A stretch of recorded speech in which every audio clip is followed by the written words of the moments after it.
my shop today. It is a blustery 41 degrees, I believe, in here today. It snowed yesterday, so it's cold in the shop today. I've got both of my space heaters going, so we're going to make the best of this situation. I have some finishing work that I need to do on some bracelets today, and I wanted to show you a little bit about that process. So I have some 1200 grit sandpaper, which is a very fine sandpaper, and I'm going to be finishing the top surface of one of my bracelets, and I will move the camera here and show that to you. Okay.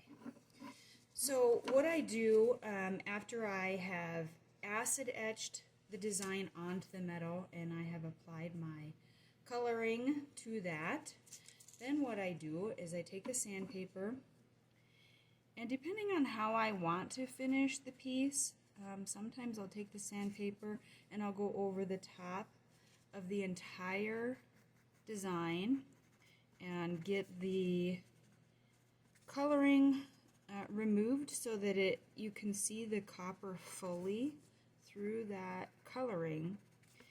But with this one, because I like the way that the shading is applied to the whole piece, I'm just going to go along just the edges of the design to expose the copper underneath.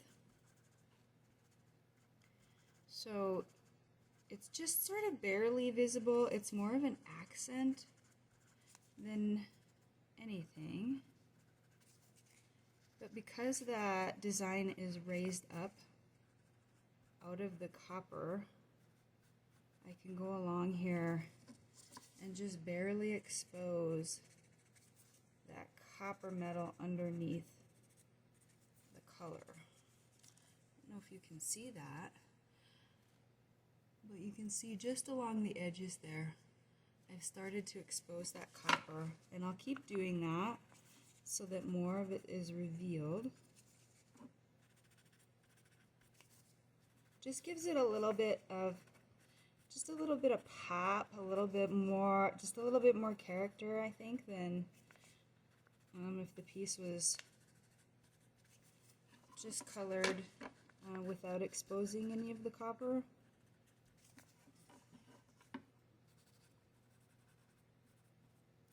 So I'll go along through the whole piece and do this. I have to be very careful not to get the sandpaper into these areas that don't have the design on it, and that's actually really hard to do because then the copper will start getting exposed in areas where I don't want it to be exposed. I like that purple, blue, iridescent color to be the background of the design. Okay,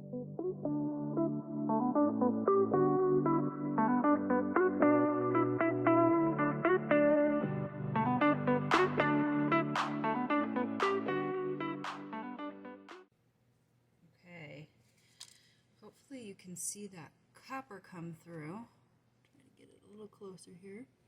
So just pops and highlights of that copper coming through on the edges of the design just help it to be a little more, I think, interesting, a little more dynamic. So the next step is to, I need to sand the edges, and then I need to seal it, and then I need to use my mandrel, hammer it into shape, and then it'll be good to go. It'll be a finished piece. I hope you guys have a great day. Stay warm out there. I'm going to try to stay warm in here. See ya.